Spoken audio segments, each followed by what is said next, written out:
This episode is powered by denmeditation.com. Though meditation is the primary focus, the bigger goal is for people to understand and love themselves, thus creating more harmony in the community at large.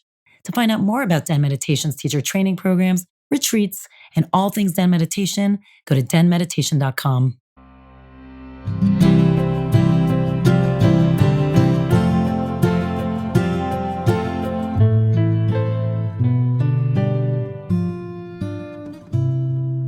Welcome back to Den Talks Podcast. This is Tal, your host and the founder of Den Meditation. I'm so excited. We have a great episode for all you astrology lovers today. And even if you don't like astrology, this is a great episode for you because this woman, Jennifer Freed, is a psychological astrologer. So not only is she incredible at reading a chart and understanding what it means and the makeup of your soul through the stars and the planets, she also understands how to broaden that and really understand how to evolve yourself through that. And she talks more about it. So she does not look at anything in the chart as a detriment or a negative. It is all places of growth and evolution. Her point being, we are here to grow. That's who we are. And using all the tools she's learned, having been a therapist and a PhD forever, combined with studying since she was 19 years old astrology. I mean, this woman's incredible. Those two things make her such a force. So that's why I'm saying, if you're into astrology, you're going to be obsessed with this episode. The way she can talk about the different planets, we really get into Saturn, what's happening with Saturn for us right now, why it's good wherever it is in your chart. We talk a lot about relationships. I divulge a lot of my own stuff, but through that, she really reminds us how to use our differences and how we can evolve ourselves. We will definitely have her back. She is a force of nature. I'm really excited that she's on here. Enjoy. I would have maybe a pen and paper because I have a feeling there's going to be some notes you want to take.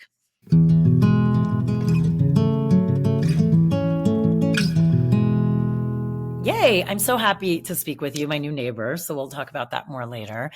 And I mean, I have so many questions for you. And I love that you're a psychological astrologer.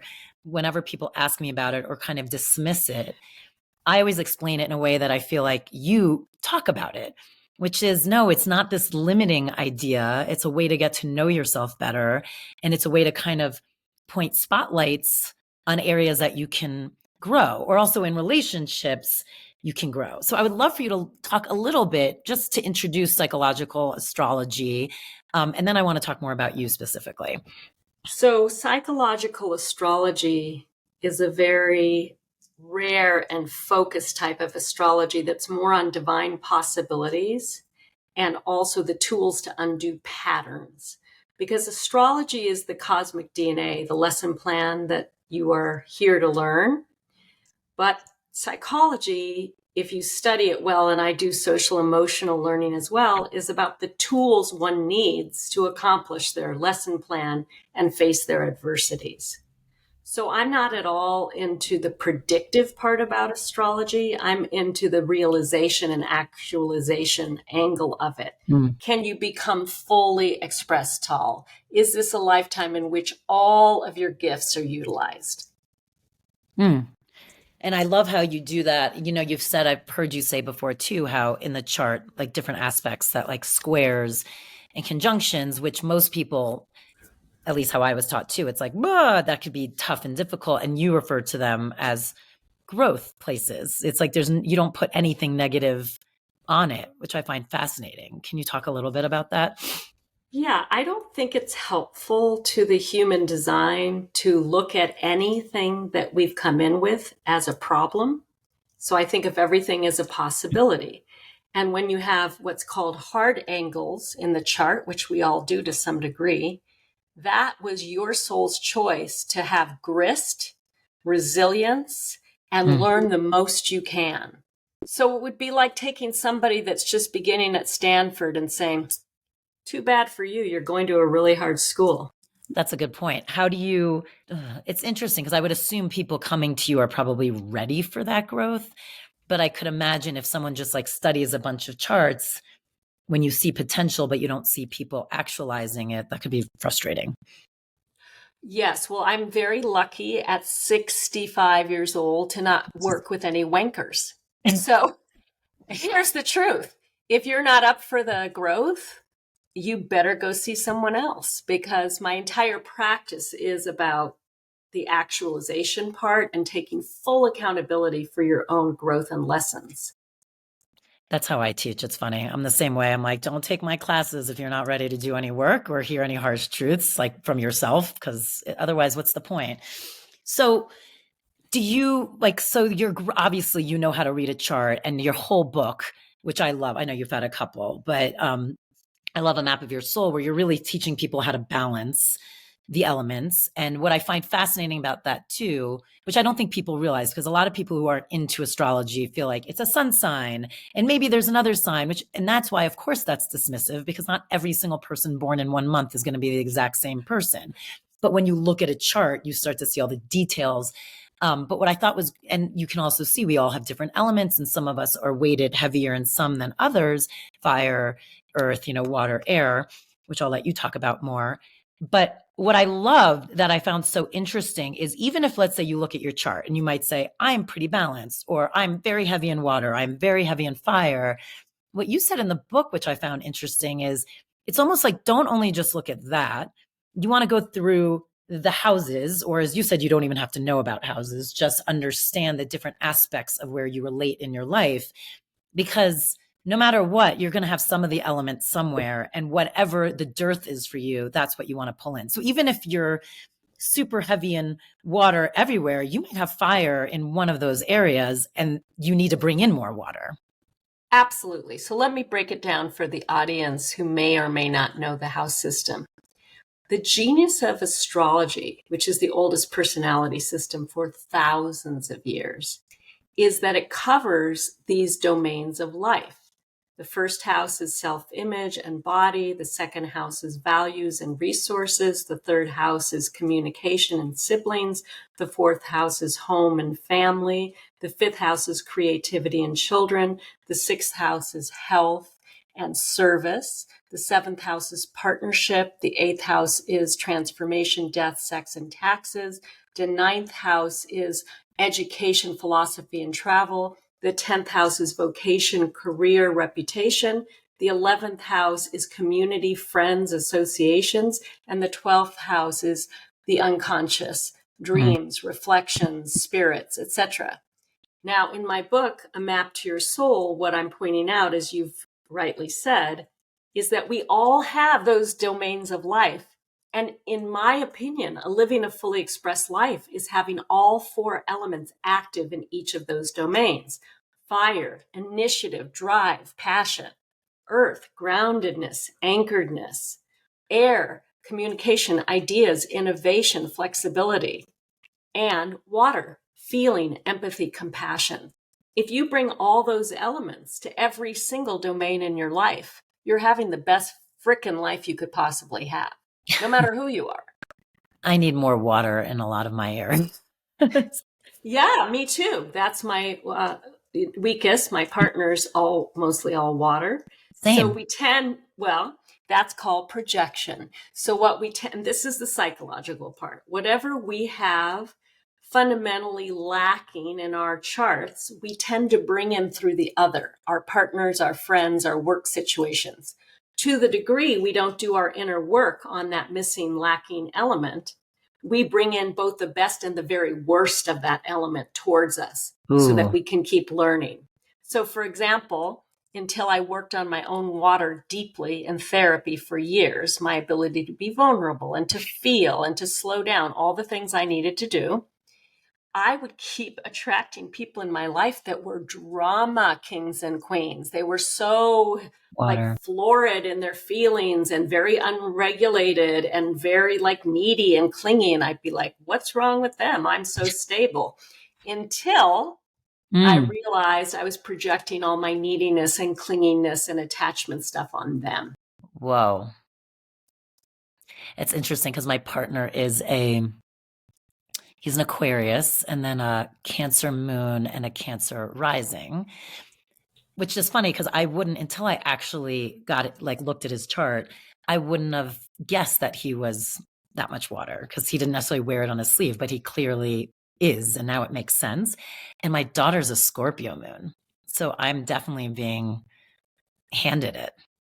Yeah. And I think that's what I consider our cosmic opportunity is if you stop either demonizing or idealizing the missing element, you begin to see, oh, I need this. I don't need them to play it out as much. And by the way, Aquarius is an air sign, just for the listeners. So people think of it as a water sign because it's the water bearer, but that's more to do with cosmic channeling of intuition. Aquarius is an air sign, so your husband's been trained, I would believe, by patriarchy to appear less feeling than he is, because that is what men are taught to do. I have great deep feelings that I'll bury in favor of looking a certain way in a masculine culture. That's interesting. And I think lately he's really been working on what's been buried. And I feel like the rest of those signs are being more realized in a good way. Which is hopefully what we all do, is look for the buried treasure. Yes. Oh, that's fascinating. Oh, that's interesting. And so your partner too is more water. And so she is Cancer, Scorpio moon, Pisces rising. Bring it. Oh, my daughter's a Pisces rising, Scorpio moon. We'll have to meet because I know this. I've lived this for 28 years and I can tell you there's a lot to learn. No, I'm honestly, a whole sense of relief just came over my body to know that like I have you as a resource. Because look, especially as a parent, you want to understand your children so well and you want to embrace and fully allow them to realize themselves. But sometimes, depending on our personalities, you find yourselves falling in those same traps, right? So it's any understanding of what that combination is always really helpful. Well, to that point, Random House hired me and I created what I think is the most beautiful deck called Cosmic Parenting. And it's coming out in March. And it's exactly this tool for parents to understand their psychology and astrology with their children's, and a little games and stuff are included. So it's the best thing, I think, for a fun family investigation into how we all are motivated. It will help you a lot, and all your listeners, if you're interested in conscious parenting. Amazing. Yeah, Cosmic Parenting out in March. I think that's huge because I do think, again, people fall into that trap, right? How many people do you see being like, oh my God, I want to schedule my pregnancy so that I don't have this type of kid and I don't have this type of kid and I'm a this and it will never work out because my daughter and I'm an Aries sun and she's a Libra sun. So we're technically opposites. And she and my husband are like two peas in a pod because she's an air sign, but then lots of water on the other signs. And he's the same, an air and lots of water on the other. So it's funny, it's me with them, which is hilarious because I feel like I'm sometimes the odd man out, but also the one that keeps it a little. What's your moon sign? I'm a Taurus moon. That's so helpful with all of them. I am a Taurus moon also. Yeah. Oh, that's okay. super You helpful. are going to be a resource. Yeah. No, you are not the odd woman out. What you are is the holy witness. Yeah. Yeah. Which can be hard sometimes. Oh, yeah. It could be lonely unless you have friends that really can. Like sometimes I'll just have to call a friend and go, oh my God, I'm so overwhelmed with all the feeling because all our kids are major water. Oh, I'm feeling such relief because there was a couple months ago that I was really struggling with all of it. And I said those exact words where I said, I'm with a lot of feelers and sometimes it's just a lot. And you want to respect everyone. So, but it can be very overwhelming. Agreed. And I think what I've learned, and I've had to communicate so people don't get hurt feelings, is I need to take a lot of walks. Because I drown in too much feeling, especially if it's negative feeling, because I'm a pretty positive person. Yes. Right, you're Aries. So what I notice is if it's me and the four of them and they are going down, I got to get out because I'm not helping them and I don't want to judge them, but I can resource myself very easily if I go take a long walk. I have Sag rising. So if I go out for 3 miles, I come back, I'm good. They've had their moody party. They don't need to change. I need to change because they're okay with themselves. I think that's such a great point in life, like beyond astrology. Right. But I think what you're touching on also beyond astrology, which is huge, which is why you're a psychological astrologer, is this idea of you still have to take care of yourself, though. So if you see yourself either getting affected by that energy or spiraling down or judging, which is not helpful to anybody, the idea of like, I need to change the scenario for me. Like I knew yesterday we're in Colorado and my husband struggles a little bit here, I've noticed. And I don't think he loves skiing. And so it becomes like a pretty quick downward spiral. And I'm very sensitive. So I feel it. Like I can feel from the minute someone wakes up that it's going to be tough, which then I automatically want to shut down. And then my daughter, who's an introvert, crashes by the end of the afternoon. Like she just starts, like she goes from like to like everything, which then she can't handle. So everything becomes a whiny spiral. And I remember just skiing yesterday, just telling myself the whole time, like, put a bubble around yourself, just take care of you. You can still enjoy life. Don't let it affect you. Because it was like so intense. And being like, you don't try and talk anyone out of it. Don't force anyone to feel a different way. But like, how can you make sure that I don't start going and explode? And I think the psychological spiritual lesson that you're getting and that I've been learning is because this state wouldn't be good for me, this kind of moody or, acting out or self-deprecating, it wouldn't be good for me.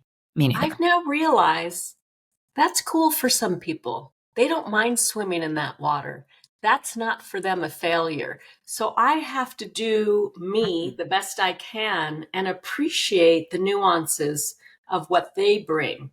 And so this has been a great lesson for me over all these years, is that I don't need to bring my way of being to these people that I love because they aren't asking for it.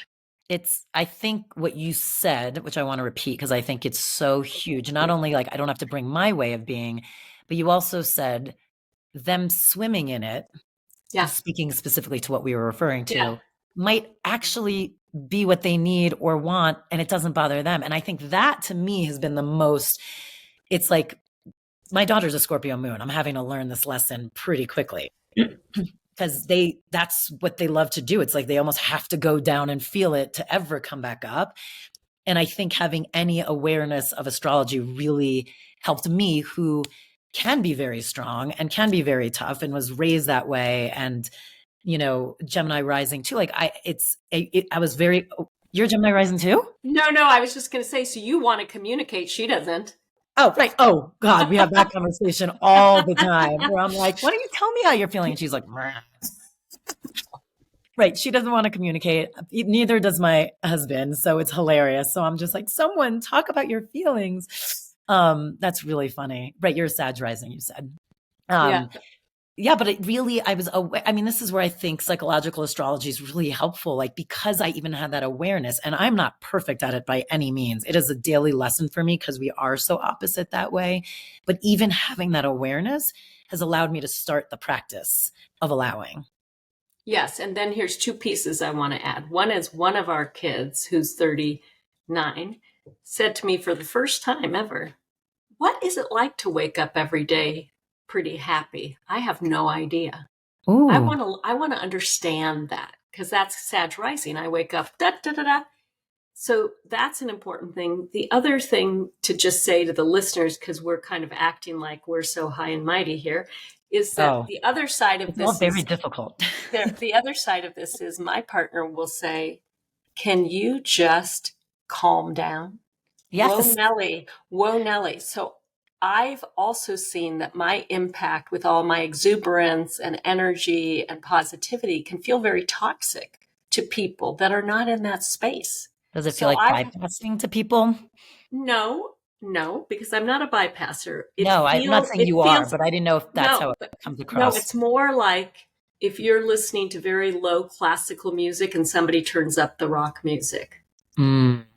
For this kind of moody and kind of more inward people, my energy can feel way too excitable and bright. Like sometimes my partner will say in the morning, "Can you turn it down?" Like the light,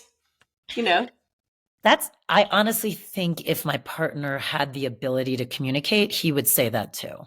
That's actually really interesting thinking about it.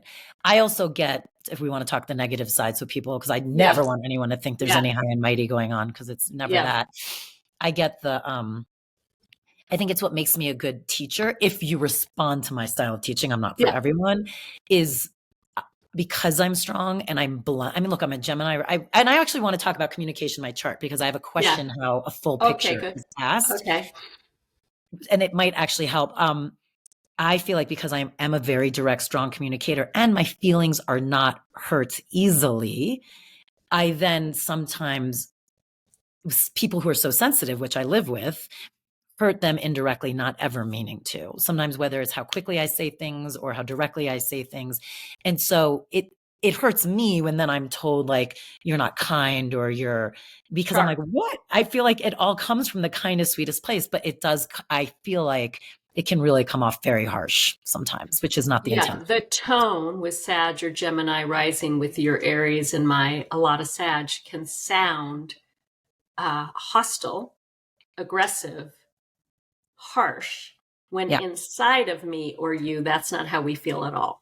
not at all. It's like a mushy gushiness happening. I understand, but I've also had to take the feedback because, as you know, Yeah. communication is not what you intended, it's what was received. Yeah. It's not what we intended, it was what was received. So if that sounds harsh, even though inside of me it sounds not that way, I need to work on my delivery. Yes. And I'm really having to work on it. Yeah. Which is true because it's exactly that. So this is a question kind of about the chart, the full picture, because I have a lot of strong communication in my chart, which is, or maybe I don't. Tell me if this is being read incorrectly. But I'm a Gemini rising. We can start there. So that's usually pretty strong communication. Ruled by Mercury, which is about communication. So your chart's ruler is communication. Okay. Yes. And my Mercury and Sun are Cassimi, which, so to the audience, they're on the exact same degree. So there's like more being, thrown on it. In my 11th house in Aries, which can be tough. Fabulous. Well, Right. no, that's your leader. I think the only downside is, again, I'm going to mention in a patriarchal world in which female power is demonized. That's a tough one because you're one of the most powerful people on the planet. And so that's going to be a challenge in this world unless you have the right Hmm. context in place to feel free to be powerful. Oh, interesting. And then what I was going to ask, so if then we go to the houses or the areas like you talk Yeah. about in your book, and that's usually the third house is where you look at kind of how people communicate. Communication. Mm-hmm. And there it seems, and maybe I'm reading this wrong, that it would be harder for me because it's ruled by Cancer, and I have Saturn and Cancer in the third house. Well, again, this is where my other book, Use Your Planets Wisely, can be super helpful because Saturn and Cancer in the third house can be the most disciplined mother goddess communicator of all. So Saturn in Cancer doesn't have to be an unskillful in the third house. It just means there's a disciplined focus on being nurturing and bringing in that Earth Mother Goddess to the conversation. Meaning that because Saturn's there, it's guiding you that you need to bring in more. That's your lesson, or is it? Yes. Wherever Saturn is in the chart is the place that you are the most inadequate and can gain the most mastery. Let's not tell my husband this. It's But the yes, it's true. place that you are the most inadequate and can gain the most mastery. So you're, over 30, you probably have done much more than mastery. Since you are a teacher, my guess with that Sun Mercury in the 11th, with the Saturn and Cancer in the third, is that you are a combination of a warrior and a nurturer in the way you teach. And when it's in balance, people feel very held and cared about by you, but also commanded to their most active and agency self. I think that's right. I mean, Okay, other good. people have to So I answer don't it. see a problem. Oh, okay. That's so interesting. But it is interesting, I think, to the audience to see that it's not just one thing Oh, that no, talks about if you're a good communicator, if you're a good lover, or if you're kind or no. outgoing, or it's multiple aspects. And I want to mention, because people again think the sun sign, which is just your birthday, describes your astrology, which would be like saying your nail color tells you about your life. It does not. It's God, one mine's little aspect. So what we really want to focus on here is that to learn an entire chart, the way I've learned it, is like 3 years of graduate study minimum. It's not for anybody. I've taught a lot of people, and very few people go on to practice because I have a PhD in psychology, but it's really, if you're going to be a great astrologer, you have to do the diligence. And that means reading, not just things on the internet, but books. And, and it's a big study because it's math, it's angles, it's geometry, It's a it's lot. mythology, it's psychology. It's learning how to ask the right questions. It's a lot of things. And, because I've been coming up through this for 40 years and now see this huge, huge explosion of apps and people working in this field. Very few people have the chops, in my opinion. Very few. Couldn't agree more.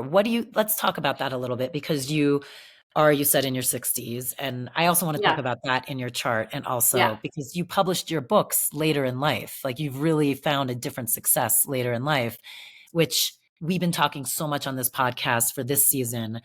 I've been in so many conversations, is this so many people wanting to change and shift right now in general. And some, maybe you're in your 20s, 30s, 40s, but people 40 on, which for a lot of people feels more daunting to make shifts or changes in their life as far as career, where they live, or what they're doing. So I do want to get back to that with you, because you seem like perfect person to talk to about that.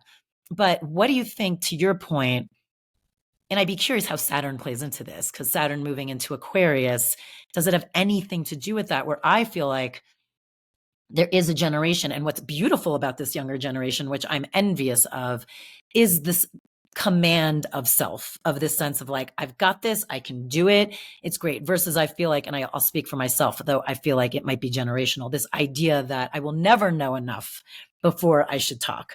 Like I need to study more, because who am I to be the one to teach this? Or, I know a little bit about this, but not enough, because I just, that's where I come from. And I feel like this other generation's the opposite. And what's beautiful about it is a confidence, but what's scary about it a little bit is the lack of knowing and actually putting in the work. Now, I'm not saying my way is the right way either. I'm probably another extreme, but it does feel like this is the complete other extreme. It's a pendulum Yeah. swing, for sure. Yeah, I think how you know somebody is really legit is they actually have a published resume.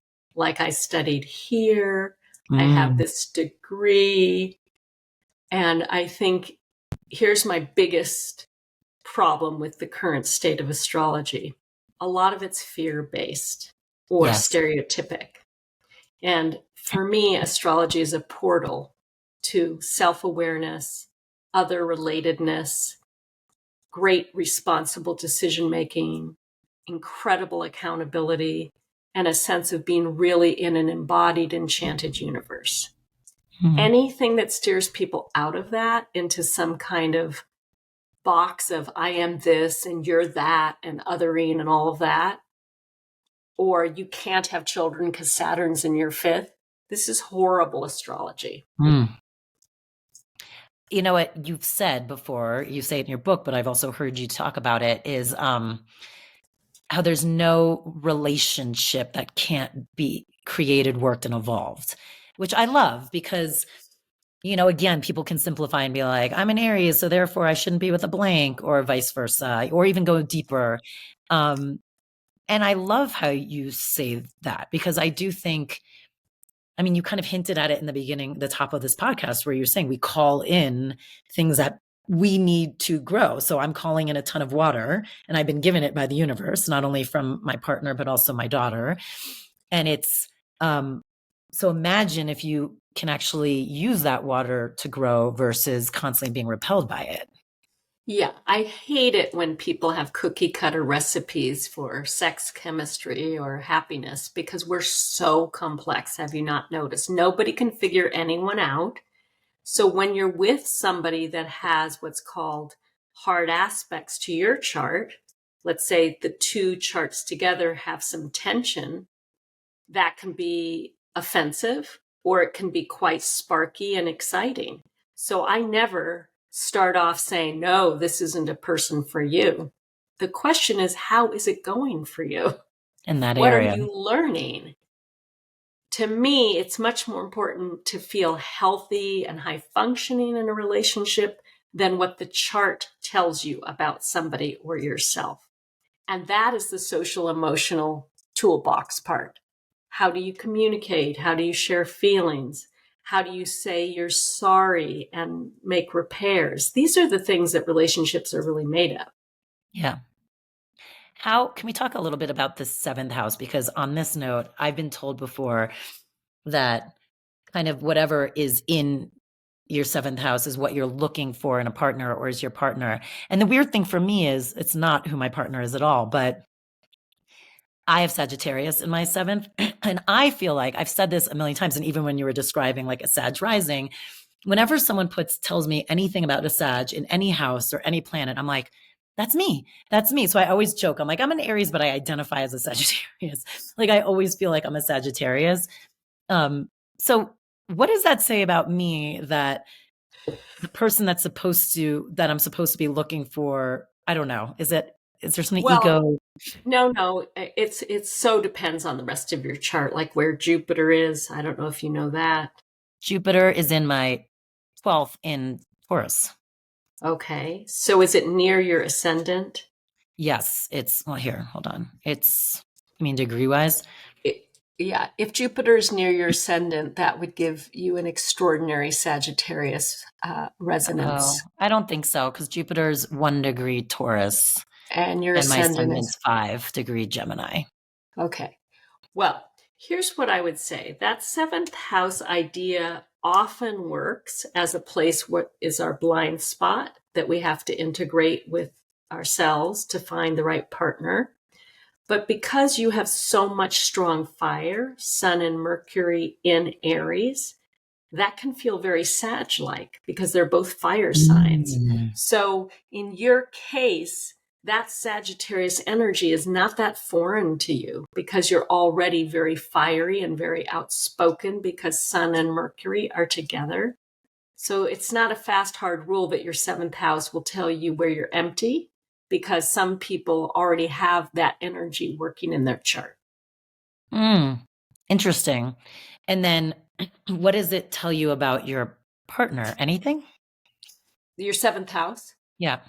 No, it doesn't tell you anything about your partner, just what your projection of partnership would be. Now, I imagine Oh, okay. that the seventh house for you ruled by Sagittarius, that your partner is a very Jupiter person in terms of generosity and adventure and yes or no? Very generous, not in the adventure. Okay, so his generosity that's a Jupiter quality. So the best of Sagittarius is this extraordinarily generous and kind and providing personality. So maybe he has some of that. Yeah, he does. Oh, that's interesting. Look at you. This is And so fascinating. and just so you know, Jupiter feels very, very happy in Cancer. And so the fact that he's a moon Cancer and rising Cancer, that would also be another aspect of this Jupiter part of him, that he has a high level of Jupiter, which rules Sagittarius, that you're drawn to, that very, very encompassing, embracing, safe man thing. I love that. How I long love have that. you guys been together? We've been together like 11 years. That's long enough. But I have to, if I'm honest, I have to say it's been, I feel like the last year or so where I feel like the work has evolved in a good way, where it feels like the work is the right work. Do you know what I mean? Where Yeah, completely. it's not like there hasn't been work being put in, but it felt like the work is finally like, oh yes, this feels like it's the right conversations, the right direct. You know what I mean? Completely. Yeah. What degree is your Taurus moon? My Taurus moon, I can tell you because I have it right here, is 2. Okay. So it's right on top of my Jupiter. Yeah, that's amazing. So It is?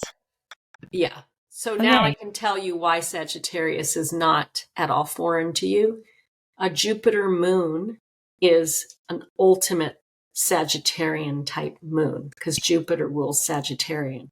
Ah. So Jupiter moon is what my teacher, Rick Tarnas, calls the most lucky, happy-go-lucky moon. So that is where you already have adapted that Sagittarius energy. Oh, that's so a very interesting. auspicious Jupiter moon. Very good. And I mean, my especially Jupiter is for your spirit. technically in Taurus, right? My Jupiter's in Taurus, but because it's on the moon, you're saying because it's close to That's the called moon. a conjunction. And then also, because it's in the 12th house, this is a great auspicious blessing on your spiritual path, like extraordinary. Can we talk about Saturn for a second? Because Yeah. I've heard you talk a lot about Saturn and how it is I the love teacher. Saturn. Yeah. I know, and that's why I want to talk about it, because I love that you love Saturn and it's not a negative take on Saturn. Best thing for me. And like I said, Saturn for me is on Cancer in my house of communication, but also talk about Saturn moving into Aquarius. Well, it's out of Aquarius now. It's heavily into Pisces, and Oh, we'll be right. going Yes. forward. Yeah, that's okay. Saturn takes 2.5 years to go through a sign. Whatever sign it's in, that's the focus of the humanity in terms of the lessons. So we went from Aquarius, which was humanity on restriction, the pandemic, with, to Saturn and Pisces, which is going to be, this whole period is going to be looking at water issues on the marginalized, the dejected, the mentally ill, everything that's about Pisces, which is the waters of humanity, both the unconscious and the conscious ways that we are with or not with each other. I think it's a huge part of our learning right now with Saturn and Pisces that we can no longer treat each other so horribly. We are really being shown how awful people can be to each other as a way to offer an opportunity to change that. And how do you think Saturn going into Pisces individually also affects people? Like, obviously, will it be with their just direct relationships with? Well, in Pisces, it's going to be a number of things personally. One is your relationship to drugs and alcohol needs a big check because it's a major escapist, Pisces. And so you want to look at TV, drugs, alcohol, food, and like really look at, can you get more sober, more here? Spiritual practice, Pisces rules spiritual practice. How are you doing with your discipline around spirit? Because you're only going to be as resourceful as you have a connection to your divine practice. And then empathy, compassion. Personally speaking, are you developing those organs of perception that allow you to be one with everything, or are you still separating yourself out, which will cause great and deep loneliness and despair during this time? And when you said it's 2.5 years, and we're towards more of the beginning then, right? So when you think about something like that, obviously there's an arc to it, correct? So is there like a little bit of a dismantling that happens first? Well, Saturn always starts hard. Yeah. So the first brush of Saturn is frickin' difficult for everyone. It's like being in the first grade and you get your first math assignment and you go, oh my God, I can't do this. There's always this feeling of it's too hard. Once you get in it, and this is why I love Saturn, and you apply yourself and you say, I can do anything. And here's the big thing for the millennials and all of us.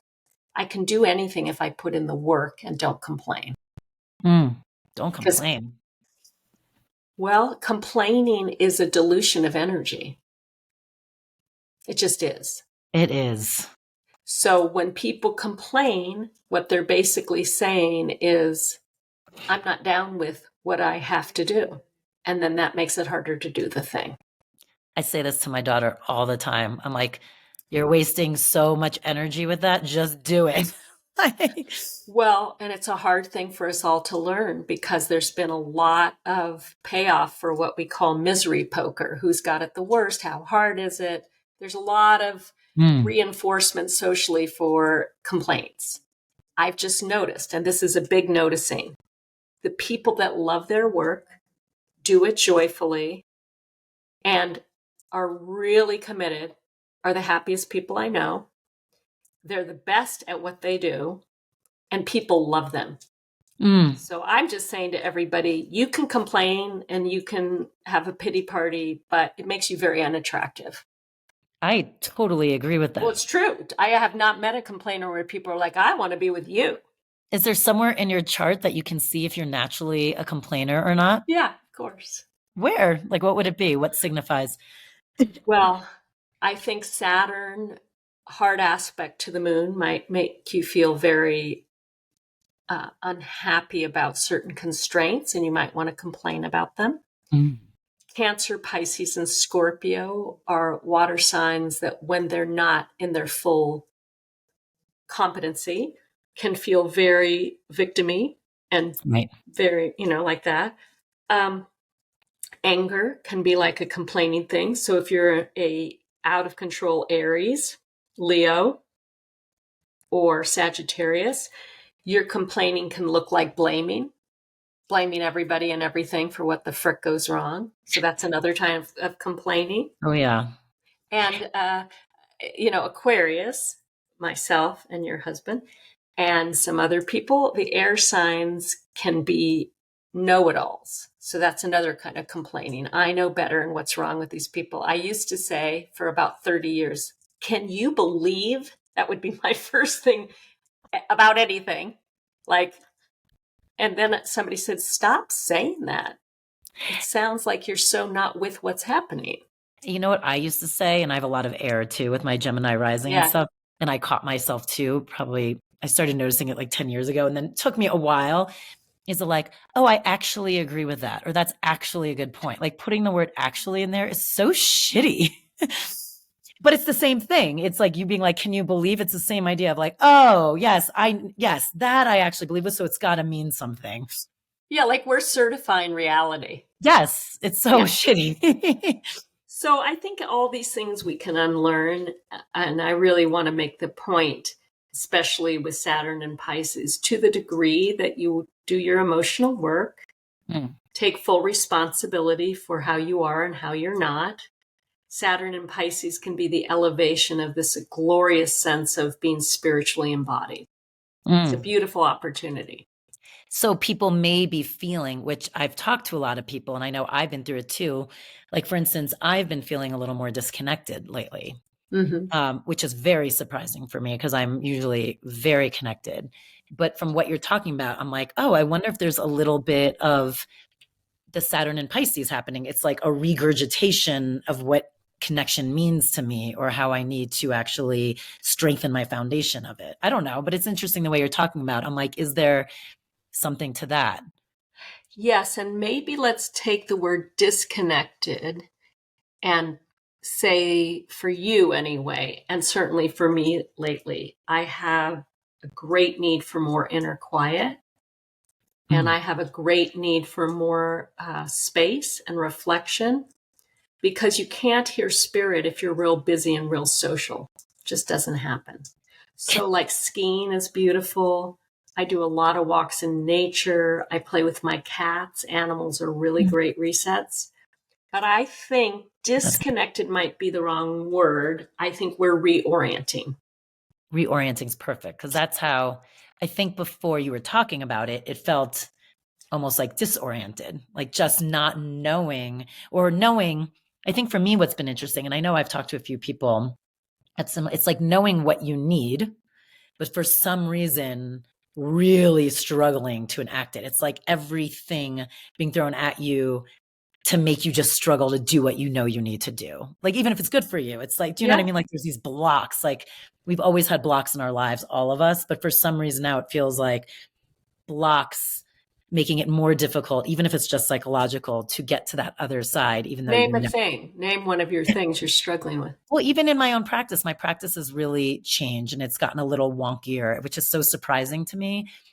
Or walks. Like I know I need more walks in nature. Like I know it and I know it would be good for me, but somehow it's almost like the minute I even say it, I can feel like a tightness in my chest, almost as if like it's going to take a lot of work for me to like motivate myself to do it, which is ridiculous. But it's like, it's almost as if something's sitting on me in the areas I know need to expand. Well, I think Can you that's a say more? hard place to be, that squeeze. I noticed for myself the other day, and this is kind of what you're describing, that I felt emotionally overwhelmed and collapsed. And I said to my partner, I just feel like I just don't want to do a thing and I can't do a thing. And I was, having a hard time. Yes. And I said to her, and I know I should go up on Mountain Drive and take a walk. And she looked at me and I said to my inner child, you'll thank me for this. And I went on the walk and And I felt how? a zillion times better. So I think the hardest thing with Saturn is it requires a loving, disciplined parent to the inner child that does not want to do the thing. Ooh, that's huge for everyone listening right now, because I think you described it better than I'm describing it, which is almost like a general malaise that's heavy. That, and because I feel like a lot of people said that I'm so exhausted or I just can't motivate to do this. And what you just said, I think is huge, is a gentle parenting, like you knowing of your inner child. But it's hard sometimes. Well, yes, but I think it's helpful when you think about it this way. Would you miss brushing your teeth? Probably not. That's become something you've done for your whole life. For me, getting out and walking is that. It's not negotiable. It's not negotiable. And then therefore, I don't pay attention to the resistance as reality because I know, because look at your daughter. It's hard to Yeah. get somebody to do something that doesn't want to, but you're the parent and you know what's good for her. I'm the parent of me, and I know sitting on the couch for one more episode of whatever the hell I've been watching is probably not going to help. Are you seeing into my soul? No, I just relate. What, one of the things I like to do is just to demystify us as teachers. I think there's nothing to be gained by having people on pedestals at I all. couldn't And I agree think more. I'm learning along with my clients and my friends and my family. So I just have learned some tools over all this time because I am older, and it actually has benefited me beyond belief to have such a disciplined spiritual practice. It just does. Do you have discipline? Like, is discipline in people's charts? Like, do you have that in your chart? Yes, but let me say, I am a rebel. I have a lot of Uranus. So I was a hellion, total bad ass wreck for many years. So discipline, not so much, because I was busy partying and having sex and doing all the crazy ass things you could ever do. So I've come into discipline later in my life, and now I'm extremely disciplined. But I think everyone has a way to discipline in their chart. They just need to know how to get there. Or how to access it? Yeah.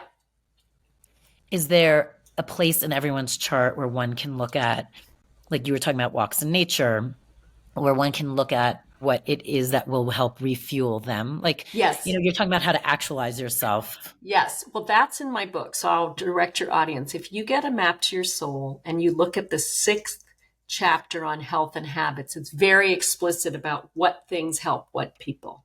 There's Right. a lot of information there. Yeah, for sure. My North Node is there, which probably means I need a lot of work in that area. Well, the North Node is a beautiful spot of the soul's evolution. So it's not so much you need a lot of work there, you need a lot of attention on that North Node in the 6th house. Oh, So that's interesting. you want to really pay attention to it's in Libra, right? That was another question I was going to ask you. For me, my house is ruled by Libra. You're very good. But my North Node is in Scorpio. And I also Oh, have Uranus excellent. in Scorpio. But that's really good that North Node is in Scorpio. And Uranus is with it?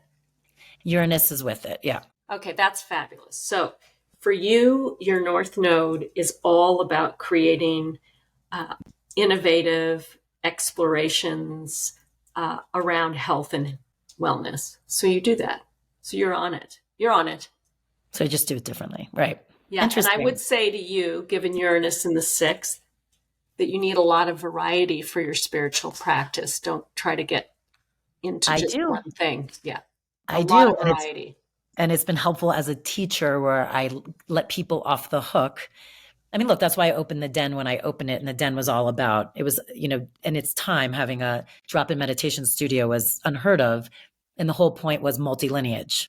Because I said, my true belief is like, you might need different things at different times and evolve differently. And if you choose one thing as your path, great, go for it. But you shouldn't have to feel like you're not going to grow if you're dipping into other things. So we were always multi lineage and bringing in different areas and ways to meditate and grow. So that's interesting. I never put that together, but I do need variety in general in life. But that brings me to a question for people with charts, anyone who's studying astrology. So when a house is always ruled by a sign, which is on the cusp, which then informs what it's about for you. But what happens what if you have a house sign like we just talked about, 6 for me, and I have that in a couple where it's ruled by Libra, but then all the planets in there are in Scorpio, nothing's in Libra. And interesting. Planets are heavier influences than signs. So then you go by that. The order of things astrologically, if you think of it as heavyweight, middleweight, lightweight. Heavyweight are your planets, middleweight are your signs, lightweight are your houses. Mm. All right, that's interesting. So talk to me, could you see in your chart kind of this evolution of yourself? Like, could you, like you even said, I know I've heard you talk about how it was, you have all these books publishing later in life and being looked at differently in life. Could you see that in your chart? Oddly, I don't spend a lot of time looking at my chart. I'm busy living my life. I look at it retrospectively, not so much as a future. Sometimes I do. If I know I'm going to have a very hard transit cycle, I will look at that and prepare. But I actually accomplished all of those best-selling books during a major Saturn transit. Hence, my appreciation of Saturn. But like Saturn, if you do it correctly, is much more about doing the hard work and not looking up, but just keeping your nose to the grindstone. I didn't approach any of that with an arrogance. I didn't know why I was doing it. I just heard the call, which is my spiritual practice. I was lucky enough to really be supported by Gwyneth Paltrow and Elise Lonen. People came to know my work. And I think that what I believe about anyone's chart and why I'm so happy to be a woman who's 65 is that if you're evolving, you're evolving. I don't believe in this linear idea of aging that you're at your height at 40 and then you're declining. My experience of my life is it's unfolding and it's evolving. And with that, I expect many more great things. I love that, especially to what I was talking about before, people who are a little bit afraid of this idea of change later in life. No, but I didn't plan any of this. I was just in the Tao of it and experiencing it, and then so grateful. Like every day I wake up and I think I'm the luckiest person in the world. I love my work. My partner's the best in the whole world. I have the best group of friends, and I have the time to, and a little bit of money to stay healthy. I also have learned through coaching or counseling billionaires and celebrities that I'm truly the happiest to have just enough. Like I actually don't want more. Right. Because it's a trap. How did you, so if you're 65, talk about how you started studying astrology. Because okay. Well, for that's been a lifelong study. So what happened is I was always interested in astrology, but I am Jewish from New York City, intellectual parents, they could care less. But when I was 18 and a half, 19, a friend gave me a gift of a reading. And at the same time, I had this boyfriend at the time, and I was studying psychology. So at 19, basically, it all came together. I had the reading. I knew this was a path, but the world wasn't ready for it. I knew I was going to be studying psychology. And basically, by the time I was 30, I was licensed as a therapist and I was an internationally certified astrologer. But I spent really a lot of time studying. But talk to me about what that reading did for you. Well, that changed your course. Yeah, I think that woman's name was Alvina Manning. Here was a stranger that knew me as well and better than myself. I felt seen, safe, celebrated, and challenged. And in that being seen, I understood that I could do this for people, which is, as an Aquarius, like you love humanity, you don't like people kind of thing. But I knew if I could really understand other people and understand myself, I could be more helpful. What's your MC? My MC is Virgo. That's the midhaven, is what you're talking about. Yeah. Isn't that what people say tends to kind of represent what you put out to the world, or? Not necessarily. So the midhaven, the top of the chart, is 12 noon. It's when the light is most intense at noon in the day. Who do people see? So Virgo is service and particularity, and I am very particular in the way I teach and do things. But I think your rising sign is much more about kind of what you're evolving to share with the world. And Sagittarius is about philosophy and positivity and optimism and travel inward and outward. And I do love all those things. Oh, that's so interesting. Well, this is amazing. I know your time is tight, so I want to be respectful of that. I'd love to have you back on because I feel like there's so much more we could talk about. And maybe we can do it in person because we're close to each other. But I really appreciate your time and thank you. And I know on this podcast, especially, we have a ton of astrology lovers. So they're going to just eat this up. And there was so much knowledge in here. And I'm just really appreciative. I'm appreciative of you. And I want to tell you that your friend Emily Morse loves you and said, I can't wait for you to meet Tal. And so I'm glad we've met. And I so appreciate your path and your husband and your daughter. And I'm just going to be excited to meet another water family. I know. I can't wait to talk about that. Thank you so much. All right.